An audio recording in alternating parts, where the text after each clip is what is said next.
SaaS itu belum mature di Indonesia. How do you network with high net worth individuals? How to get to their network Yeah. is also, UKM apa yang you lihat di Indonesia 2025? kalau menurut saya, key success factors Indonesia untuk jadi negara maju itu bukan UKM. Sampai bisa masuk ke temu Tony Blair tuh gimana ceritanya? Kerja dengan Tony Blair. Waktu itu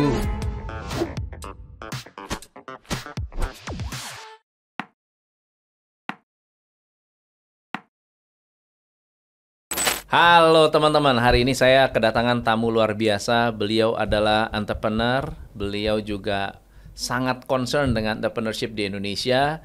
Beliau punya banyak bisnis, banyak mendapatkan kesempatan untuk menjadi guru untuk para pengusaha di Indonesia.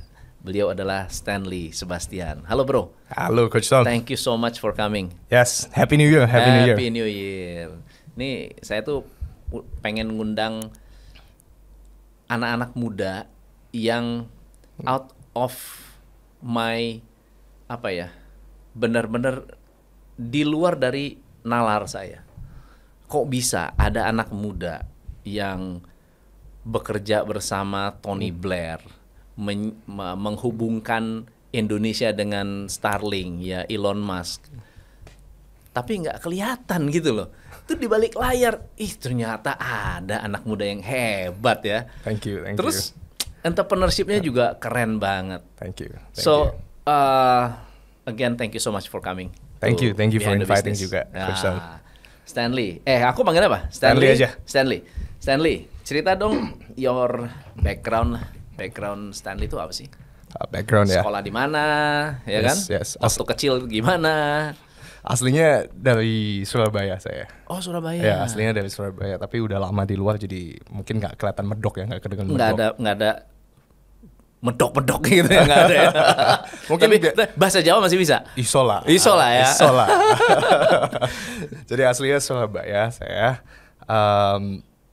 I'm raised in a medical family. Oh, my mom is a doctor. Jadi dari dulu sebenarnya Papa mama dokter. Papa entrepreneur. Ya, mama dokter. Mama dokter, tapi karena mama dokter yang satu-satunya di family itu, jadi ekspektasi saya tuh jadi dokter tuh dari dulu udah tinggi.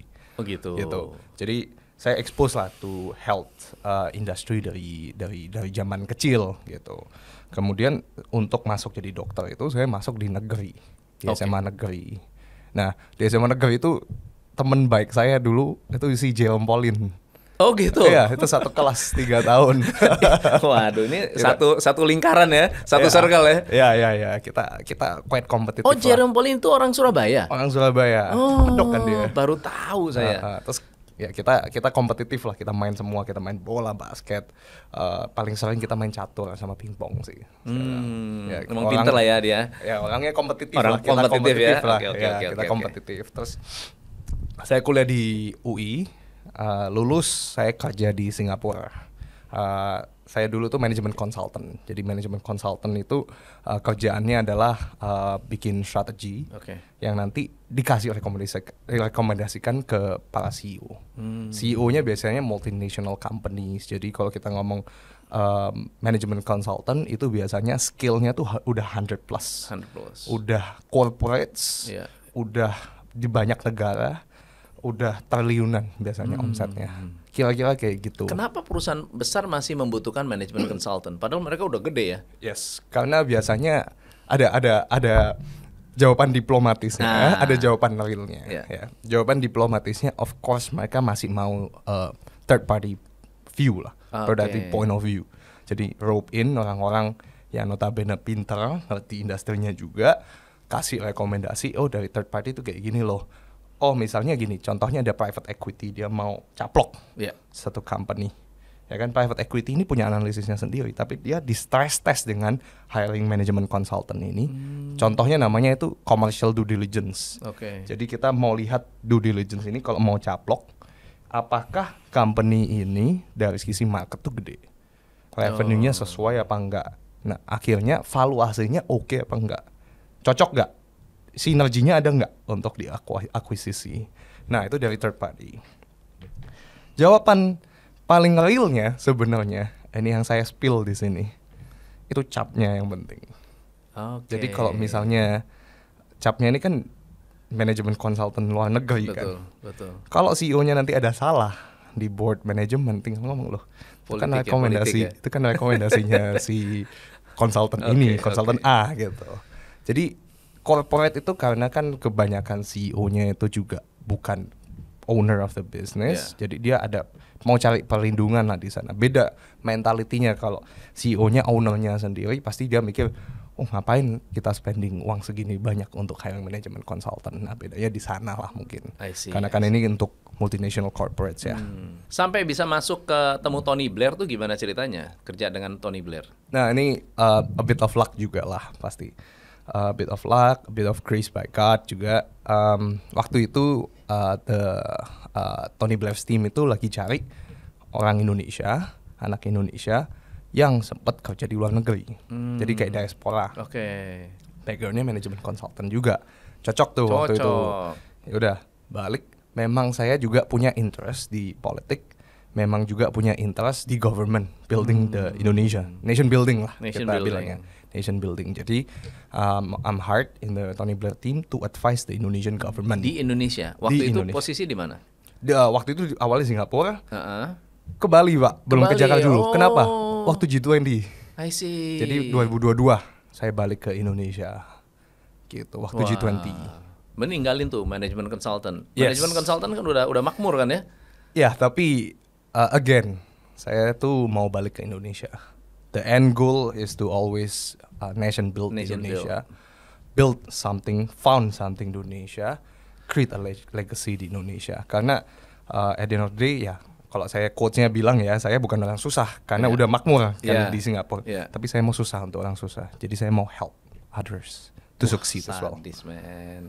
Ini jarang nih orang anak muda. Tapi itu politikus tuh. Cocok. Enggak. Cocok tuh. Enggak. Bukan politikus. Government bukan politikus tapi ya. Oke. Nah, policy maker lah. Policy maker. Ya. Policy and programs. Stanley, di Indonesia, what do you think about entrepreneurship di Indonesia?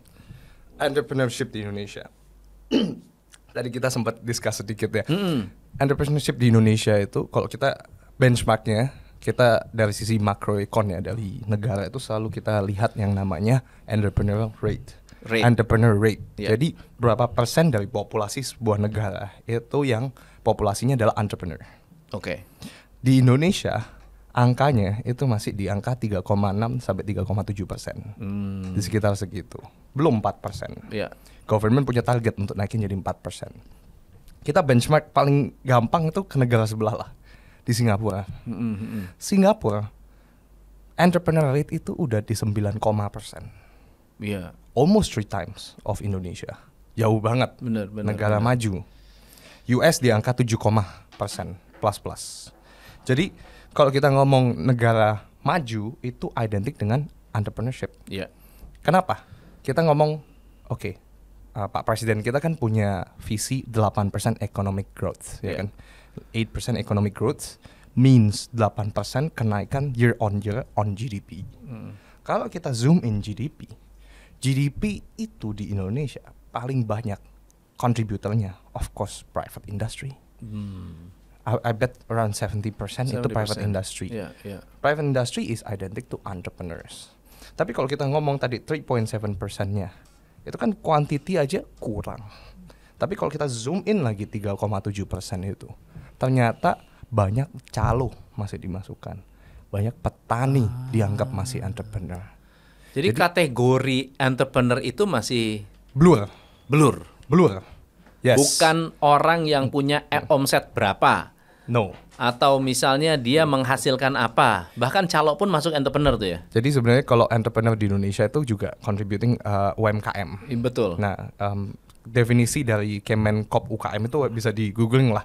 UMKM itu creates value, bikin value sendiri, bikin sesuatu gitu. Jadi misalnya buka toko kelontong, jadi dia kan menjual sembako, menjual bahan-bahan pokok untuk orang-orang di daerah sana, ya kan? That is the difference between orang-orang yang doesn't create a value. Betul. Cuman misalnya ya menjadi calo gitu, atau misalnya dia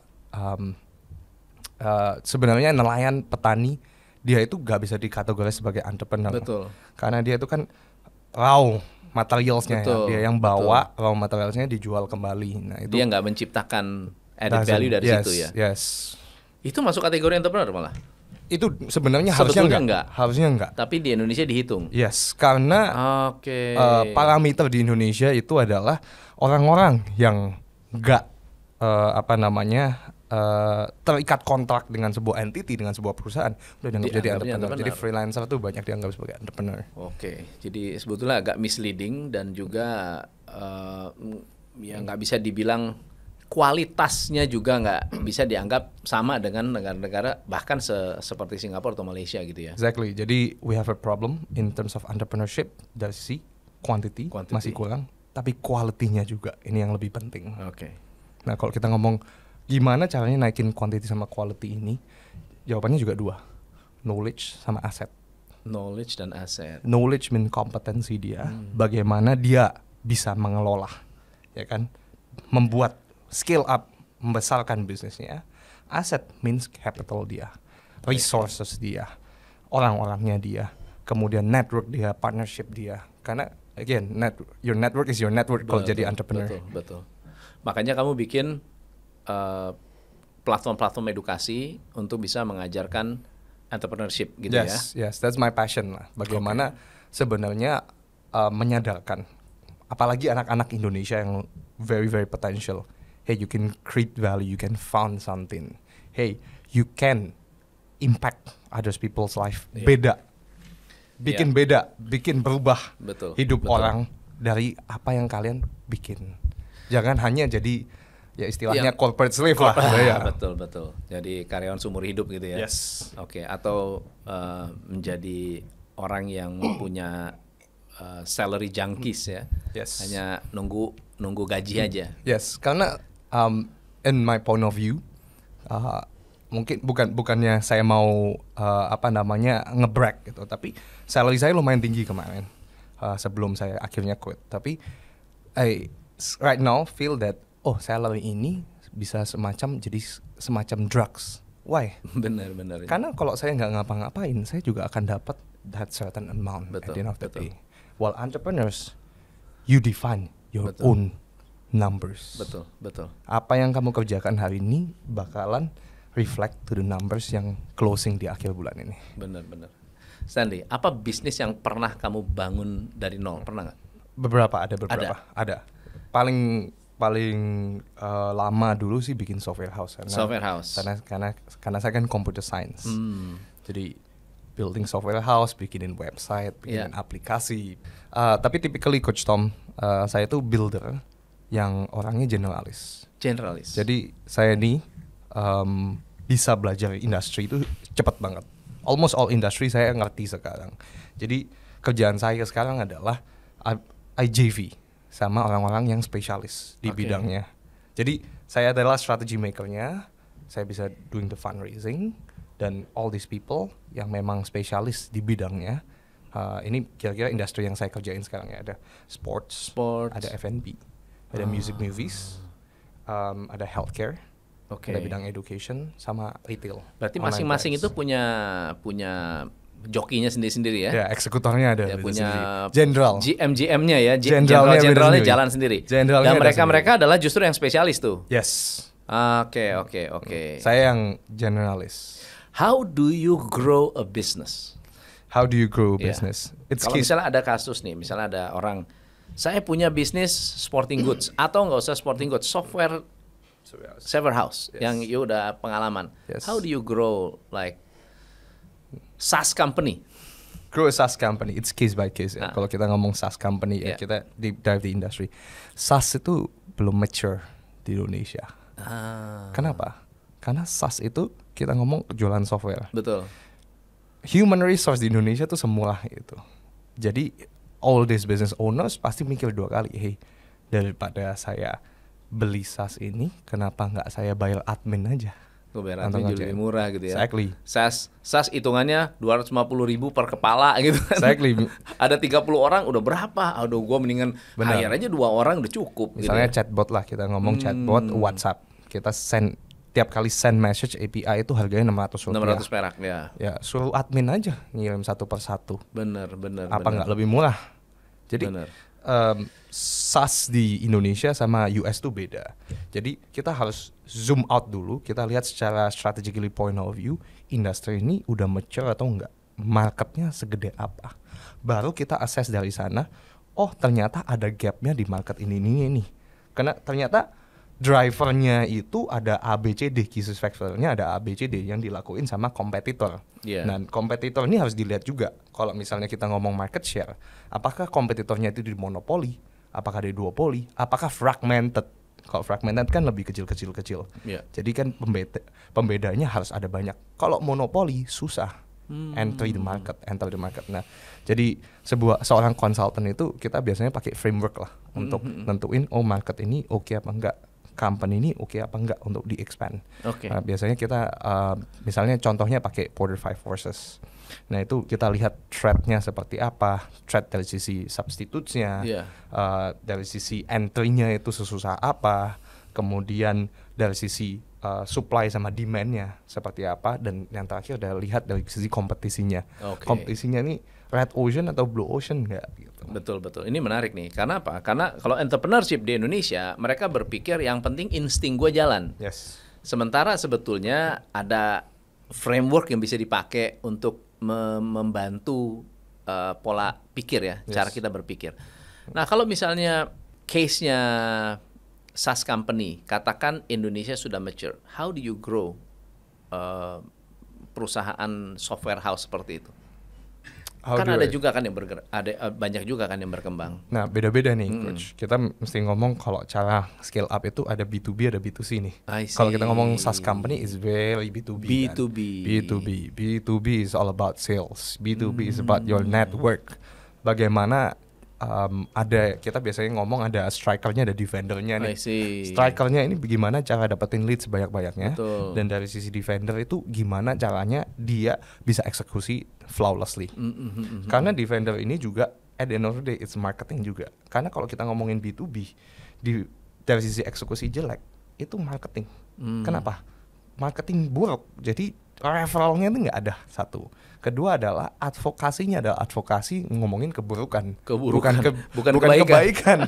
Benar. Justru itu adalah kejelekan dong gitu. Jadi kalau kita ngomong sebenarnya di dalam bisnis B2B itu salesnya itu adalah strikernya yang maju keluar kemana-mana. Marketingnya adalah sebenarnya bagian orang eksekutornya, marketing and ops-nya. Jadi harus bagi tugas juga. You lebih yang mana nih? Do you get the deals atau do you execute the deals? Sama mungkin timing kali ya. Kalau zaman dulu nggak ada software accounting, mungkin kayak Zahir atau Accurate, ya bisa cepat populernya ya. Exactly. Tapi dengan gaya dulu. Nah, zaman sekarang kita bisa rekrut orang dari mana, misal dari sekolah, udahlah kalau aja yang kerjain, nggak usah ini cuma ngentry doang. Ya ngapain pakai Excel aja udah murah kan. Mereka akan bisa terima. Nah, kalau bisnis lain yang sekarang ini kayak healthcare, itu kan apa ya, bukan hanya labor intensif tapi juga experts intensif. Dan juga itu modalnya gede. Benar. Salah satu healthcare yang saya lagi bangun tuh health tech. Jadi kita itu digitalisasi USG. Jadi kalau kita ngomong ultrasound, tinggal dicolokin our simple device. We can record all the videos and photos. Dari hasil ultrasound itu. So, regardless of the brand, regardless of the type. Tapi memang kalau ultrasound yang baru itu memang sudah ada. Udah bisa connected. Tapi kan biasanya kalau ultrasound yang lama kan kita dikasihnya CD, betul. Kasih flash disk. Betul. Ya kan? Anak saya baru itu tuh, baru MRI, dikasihnya CD. Nggak bisa dipakai sama kita. Exactly. CD kan nggak punya playernya juga zaman sekarang kan. Jadi kita tuh develop this IoT lah, simple IoT, connect HDMI ke USG-nya ini. Dia bakal record, kirim ke server. Jadi ada app-nya di HP. Tinggal di-download foto sama videonya. The latest one, ini teknologinya dari Korea, ini startupnya dari Korea. Kita itu bisa prediksi muka bayinya sebelum keluar, muka janinnya. Nanti kalau waktu keluar mukanya kayak gimana? Keren ya, keren. So ya itu seru ya, itu seru. Tapi kan itu kan cost intensif, bukan cost intensif, modal intensif, padat modal. How do you get modal? Nah ini lucunya kalau startup ini dari Korea memang. Jadi mereka memang udah punya 90% market share di Korea. Jadi mereka udah fundingnya kuat, udah established. Jadi istilahnya di sini kan subsidi silang, kantong kiri kantong kanan. Kalau di market yang baru, karena kan dia baru market entry gitu. Tapi kalau kita ngomongin bisnis baru ini juga kalau kita ngomongin funding skenario di Indonesia, saya juga venture partner dari sebuah venture capital di Singapura. Jadi I do deal sourcing, building the angel investor network. To be honest, funding VC sekarang tuh agak mampet. Funding dari VC? Ya. Kenapa? Karena kita itu udah startup bubble tuh udah meletus. Jenuh kali. Udah meletus. Dulu itu all about growth. Ya. Jadi zaman COVID itu fundraising gampang banget. Fundraising kayak kacang goreng, ada istilahnya kayak gitu. Gampang banget untuk dapetin fundraising, pre-seed 10.000, 20.000 itu gampang banget untuk keluar. Nah sekarang trendnya udah beda, trendnya bukan growth. Karena zaman dulu itu ketika masukin misalnya duit gitu, jual lagi gampang juga. Sekarang jual lagi nggak segampang itu. Agak liquid ya, secondary marketnya ya. Secondary marketnya udah nggak seliquid dulu. Plus people are looking into profitability instead of growth.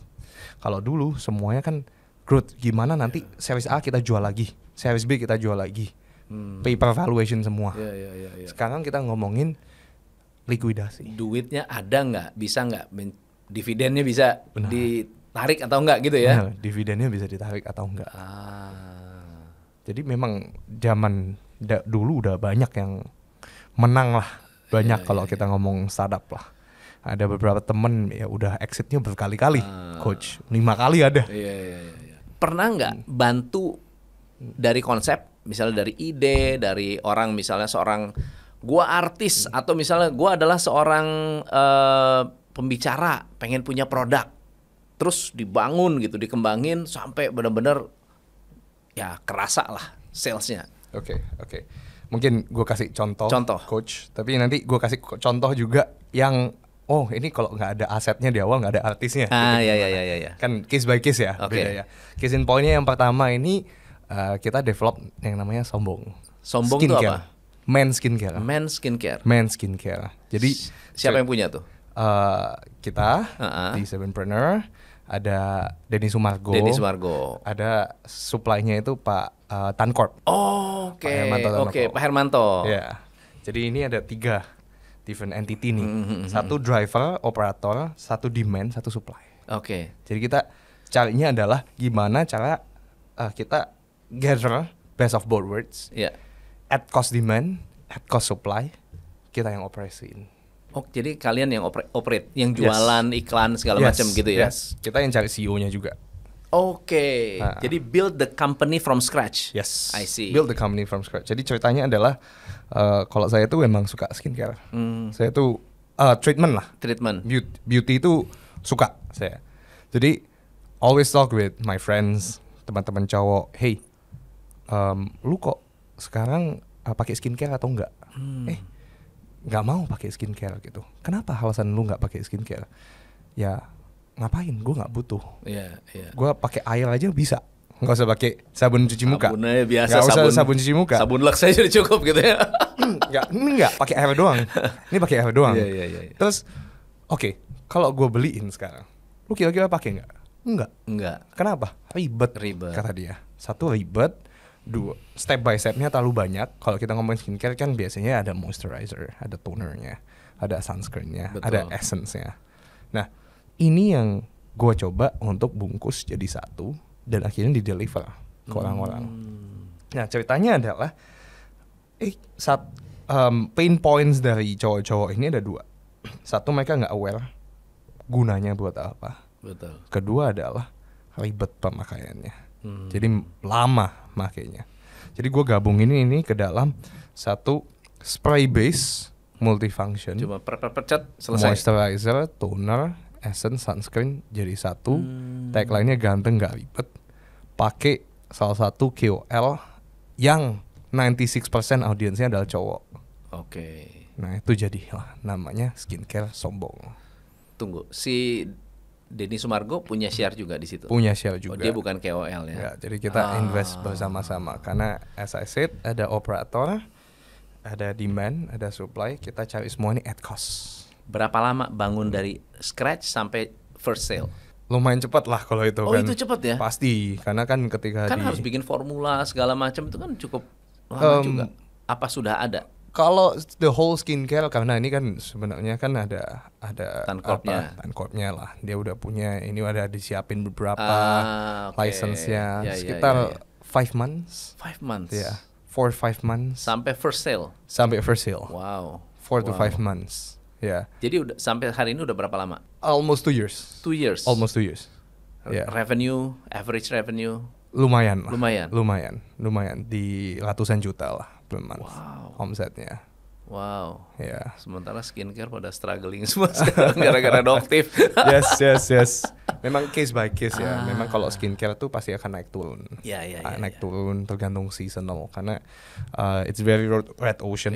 Mana yang juga kuat promo dia akan juga menang. At the end of the day kalau kita ngomongin skincare. Tapi mungkin ini langsung ke customer ya? Direct to consumer. Itu sih, direct to consumer. Kalau kita ngomongin case lainnya, ini case kalau saya building my consulting firm. Ya, my consulting firm. Consulting firmnya ada we do strategy consulting, we do investment advisory sama venture build. Nah ini bikin bisnis barunya di dalam sini, sama anak-anak yang ada di dalam sini. Nah ini harus ada network dan privilege dari si foundernya. Kalau kita ngomong udah mulai B2B, ya kan. Jadi sebelumnya track recordnya seperti apa, saya udah pernah ngerjain apa aja. Nah kebetulan dari sana ya saya bisa guide beberapa family office untuk masuk di strategi consultingnya. Kalau investment advisory dari network juga udah banyak yang refer gitu. I see. Almost every week I get a new leads itu dari referral. Wow. Wah ini ada contohnya ada peternakan mau fundraising, ada beauty clinic mau fundraising, ada apalagi kemarin ada nutrition supplement mau fundraising atau mau dibikinin strateginya. Jadi macam-macam coach ceritanya. Ada itu yang dari sell side, ada yang buy side juga. Ada misalnya suatu entertainment company punya fund nganggur, gimana cara kita establish fund ini dan diinvest ke company yang punya sinergi di dalam holdingnya ini. Jadi case by case, buy side and sell side I'm facilitating those deals and transactions. Nah kalau tech yaitu yang tadi venture capital dari Singapura, saya venture partner di sana. Nggak repot ya? WhatsApp, always on the WhatsApp. Ribet ya, itu capek bener tuh karena harus koordinasi sana sini ya. Ya, kebetulan tapi saya kan punya tim. Jadi timnya ini juga yang bantu saya in terms of execution. Jadi contohnya kalau all the deals are coming from me, all the concepts are from me, yang deck making udah bukan saya sekarang.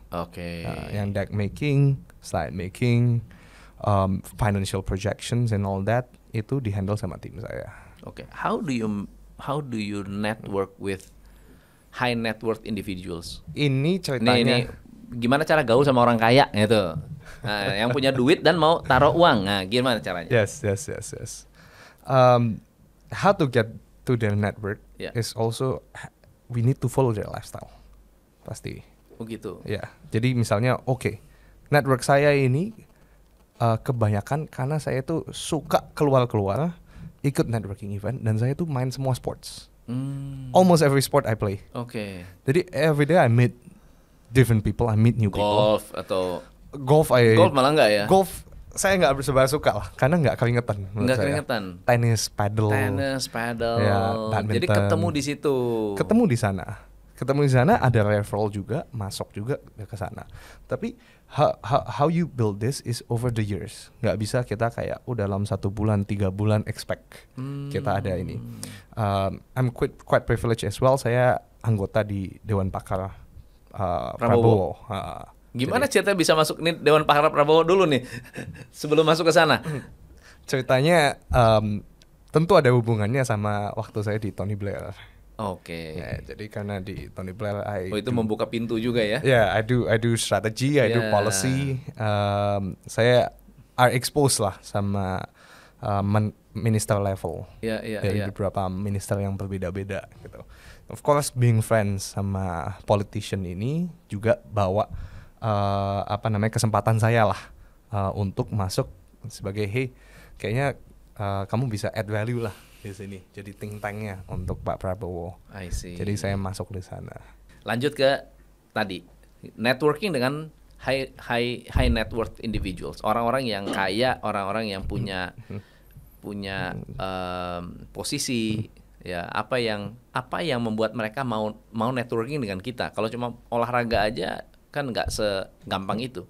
Ada juga orang yang sangat tertutup kan, mengatakan bahwa kita olahraga, tapi di luar olahraga gue nggak mau gaul sama lu, gitu kan? Ada gitu kan? Yes, you need to be friends with them dulu. How do you make friends? How do I make friends itu tentang sebenarnya semuanya itu tentang EQ ya, emotional intelligence, ethics dan juga aptitude kita untuk bisa membaca orang juga.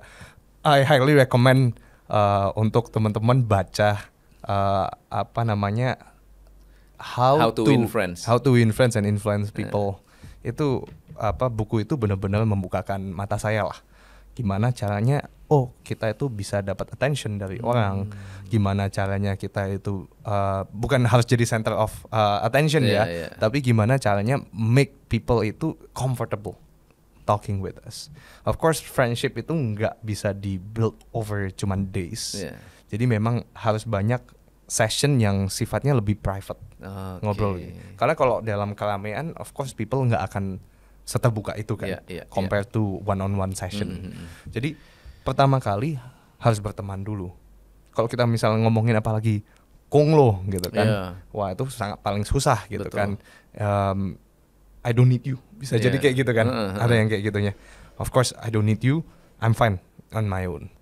Jadi ceritanya adalah bagaimana kita juga satu punya attitude yang bagus, kita bisa berteman. Kedua adalah kita punya kompetensi, kita bring something to the table, kita bisa bukan istilahnya ngajarin tapi telling them something they don't know. Oh gitu ya. Jadi mereka benar-benar ada tuh ya. Yes, I like gitu jadi. Tidak selalu bahwa mereka itu tahu semua gitu ya? No. In certain industry, apalagi kalau kita ngomongin udah mulai ke gimana cara dapetin Gen Z, millennials, itu social media online itu belum tentu mereka mengerti lah di sana. Dan kelebihan dari mereka adalah mereka juga orang yang open mind dan punya curiosity juga untuk belajar sesuatu hal yang baru ya. Yes, correct.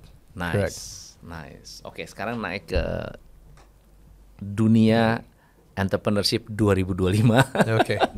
What do you think about ekonomi atau entrepreneurship di 2025 dan 2024? Banyak bisnis yang terpuruk sebetulnya, banyak yang nggak bisa survive. Ya kita baca banyak berita ya, PHK, terus kalau di US ribuan toko bangkrut gitu. Indonesia gimana sih 2025? What do you think? Indonesia 2025 PPN 12% ya. Lagi hot ya. Lagi hot ya. Tapi kalau kita ngomongin PPN 12% itu masih make sense menurut saya. Kita ngomongin PPN itu sebenarnya menurut saya ya itu nggak terlalu menyakitkan dibandingkan compare to PPH. Betul. PPH kita kan gede itu. Tiel paling atas 35%. Betul. Kalau sebagai karyawan langsung kena potong PPH, wah sakit banget di sana kan. Tiel 30-35% itu. Jadi kalau kita ngomongin ya negara dengan pajak yang gede, of course mereka pasti punya big government, big programs, policy-nya banyak. Jadi kalau identiknya kan pasti kita ngomong negara ini sosialis. Betul. Gitu kan. Contohnya Finland, Scandinavian countries. Mereka kan tax itu almost 50%. Almost 50%. Tapi di sana nggak ada yang komplain. Di sana everything semuanya happy. Kenapa? Karena infrastrukturnya bagus di sana. Jadi kan quite berbanding lurus. Jadi kita nggak bisa bandingin tuh.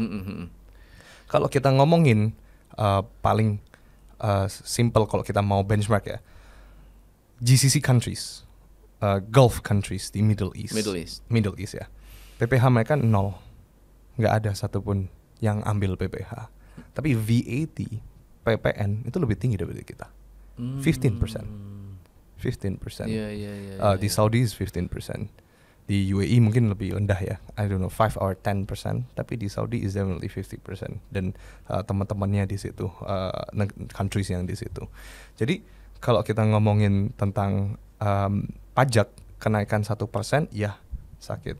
Tapi kalau kita benchmark sama VAT negara lain, sebenarnya ini masih make sense, masih wajar. Dan sekarang kan udah ada peraturan, udah ada perubahan bahwa itu memang hanya untuk barang mewah aja. Correct. Jadi sembako gitu kan masih 11% kan. Yang sudah kena 11% akan tetap 11%. Yes. Tapi memang arahnya pemerintah, karena ya of course project kita banyak, ada IKN, ada project makan siang gratis, program-programnya banyak.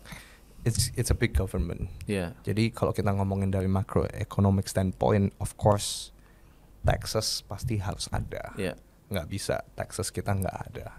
Kalau bisnis konsumsi, UKM, apa yang you lihat di Indonesia 2025? Indonesia kesulitan mereka apa ke depannya? UKM ya kita ngomong ya. UKM tuh sebenarnya backbone dari sebuah negara. Tapi kalau menurut saya key success factors Indonesia untuk jadi negara maju itu bukan UKM. Karena UKM itu kalau kita naikkan, kita tarik-tariknya itu cuma jadi middle size business. Betul. Nggak akan bisa jadi corporate. Betul. Nggak akan bisa jadi top contributor untuk GDP kita. Jadi mungkin agak nyeleweng dikit, tapi kalau kita mau jadi negara maju, kunci utamanya itu ada di korporasi sebenarnya. Korporasi Indonesia nggak semaju korporasi luar. Teknologi kita masih di belakang lah. Jadi contoh lah paling gampang, Tesla kan mau masuk. Karena kita punya nickel, natural resource. They have all the R&D, they have all the people. Tapi kenapa mereka nggak mau invest di sini? Satu, level of education kita. Jadi kalau masuk di sini, mereka udah invest. Kira-kira siapa yang akan eksekusi? Orang-orangnya nggak ada.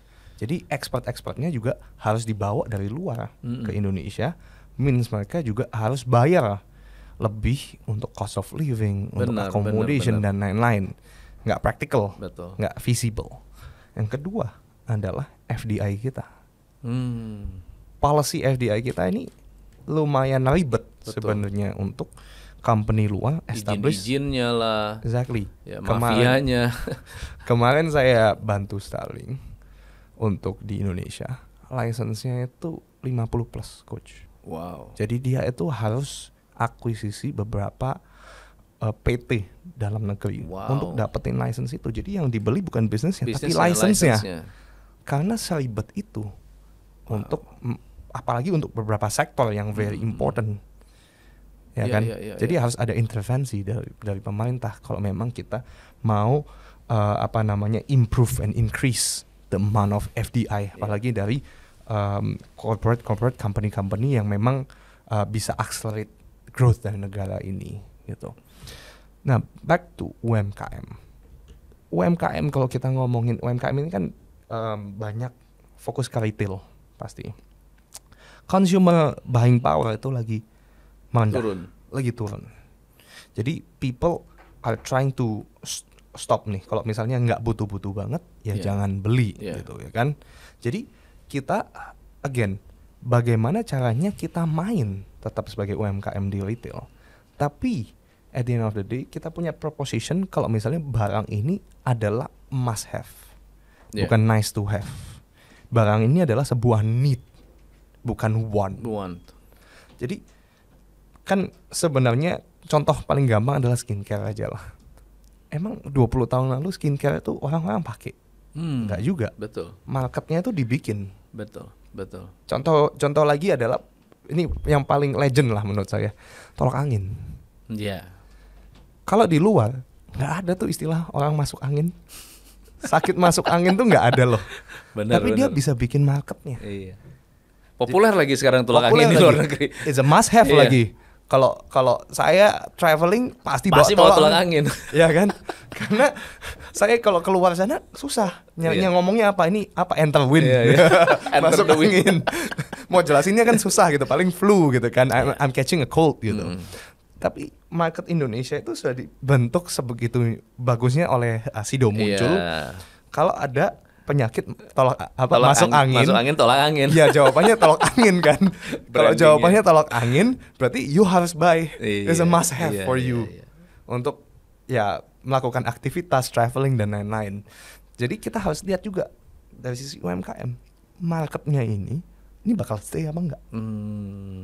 Jangan terlena misalnya kalau skincare, sekarang semua everybody consume skincare. Betul. Belum tentu 5 tahun lagi trennya seperti itu. Iya. Bisa berubah ya. Exactly. Jadi kita sebelum kita invest banyak-banyak capital banyak-banyak, kita harus zoom out lagi, lihat dari strategy point of view, helikopter. Biasanya kita ngomong helikopter point of view. Apakah marketnya ini masih ada? Iya, masih long term atau enggak ya? Long term atau enggak? Oke, wow. Ini berarti pesan buat UKM juga untuk tidak hanya terjebak di produk. Gua produk saya bagus, padahal sebetulnya nggak laku, dalam waktu berapa lama dia akan digantikan. Ya mereka juga harus berpikir secara jangka panjang dan juga harus berinovasi. Correct. Dan apakah produk ini gampang di-replace? Untuk di-replace. Kalau di-replace gampang, China pasti masuk. Iya. Most definitely. China itu udah bagus banget lah teknologinya. Ada salah satu company di China, itu company tentang houseware tools lah. Tools yang kayak tang, ya, obeng dan lain-lain. Dia itu bisa bikin quality bagus, sebagus itu. Masuk ke US market, pakai brand US, dan orang-orang US udah mikir, ini brand US. Hebat ya. Hebat.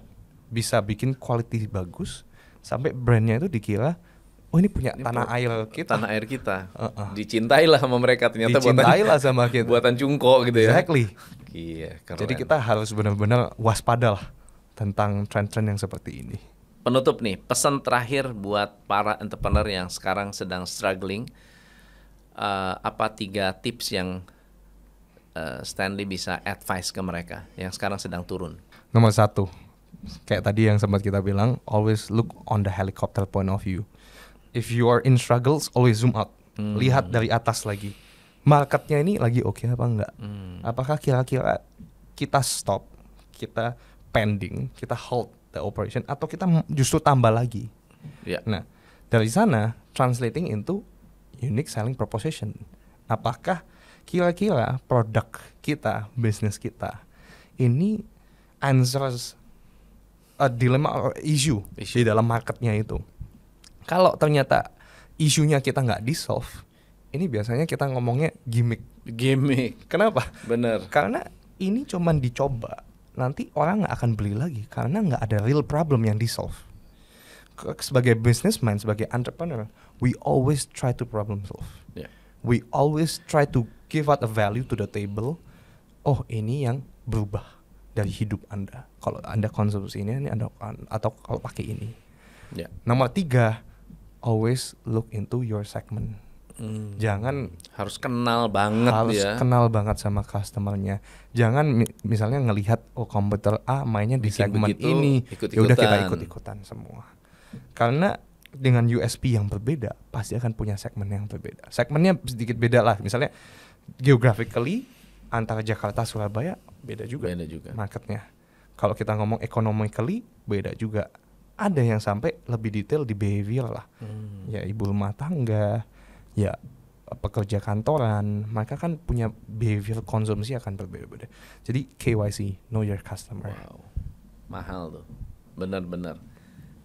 Berbicara dari seseorang yang memang membantu perusahaan dari nol sampai growing, omsetnya bagus, masuk ke teknologi, ada venture capital juga, dan saya rasa ya Indonesia itu benar banget. Indonesia membutuhkan orang-orang yang lebih educated ya, berpikir besar.